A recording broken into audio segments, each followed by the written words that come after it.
Well, the manufacturing sector looks to be leading growth in countries across Asia as an increasing number of economies report improving factory activity. Consumer demand for goods is partly driving the growth, even as the COVID-19 pandemic shows few signs of abating.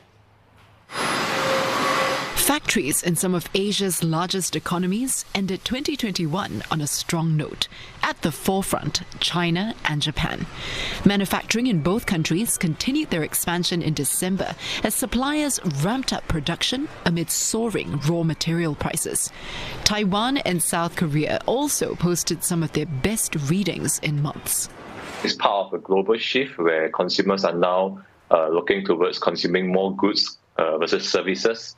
And I think as long as this trend continues, we are likely to see a pickup in manufacturing activity as well as goods consumption. The strong demand for goods could keep upward pressure on inflation for longer, adding to expectations that some of Asia's central banks will tighten monetary policy earlier than thought. But that risks piling more stress on companies that are still battling supply chain disruptions and a severe shortage of workers. North Asia has led the recovery in manufacturing, with production hikes driving PMIs higher in China and Taiwan. Japan's manufacturing activity has risen for 11 straight months, while South Korea has posted one of the sharpest jumps in activity in the region. For more on the manufacturing scene, we're joined by Frederic Neumann. He's co-head of Asian Economics Research at HSBC. Well, Frederic, even with all the supply chain headaches, higher producer prices, and the COVID-19 pandemic, manufacturing activity is still in expansion mode and getting stronger. So does this make sense? And what is your outlook for the sector in Asia? Well, indeed, manufacturing across the region is doing very well. The reason is that globally consumers are still buying goods. During the pandemic, they stepped up the purchases of electronics, of cars, of home furniture, and that trend continues. So as long as we see the shift towards consumer goods spending across the world, Factory Asia will remain in business. Well, as we've seen, also many economies are experiencing labor shortages because of those border closures plus other COVID restrictions. So is that a limiting factor for manufacturers, particularly if consumer demand continues to be strong?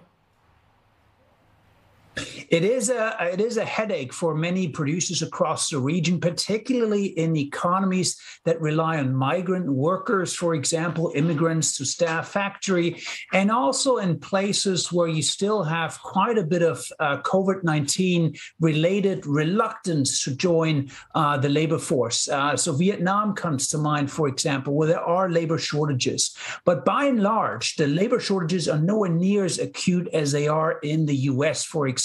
Wage pressures are really driving up. But here in Asia, we do have some challenges on the labor front as well. Well, Frederic, within the broad definition of manufacturing, which segments are likely to be the standout performers this year, and which do you think will be the laggards? Well, electronics is still going to be the bright spot here, particularly semiconductors. There's still a shortage across the world for semiconductors, particularly in the automotive space.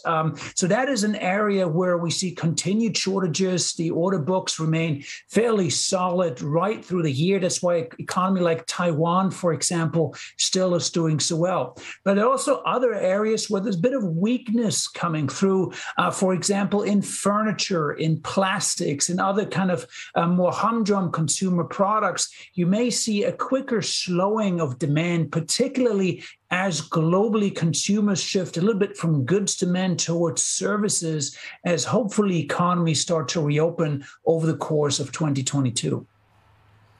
And of course, while this is happening, the specter of inflation continues to hang over businesses and consumers. Will the strong figures on manufacturing translate to inflation remaining high for longer this year?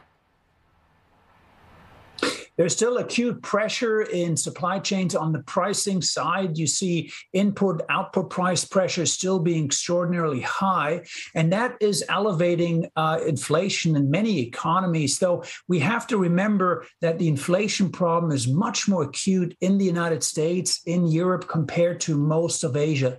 Here we have a moderate inflation problem in the manufacturing sector, but broadly, if you look at services, we're not seeing the same type of inflation pressures as you see in the US. And that means the Federal Reserve will have to tighten policy this year, but Asian central banks can afford to lag the Fed in terms of monetary tightening. Oh, thanks for that, Frederic Neumann at HSBC.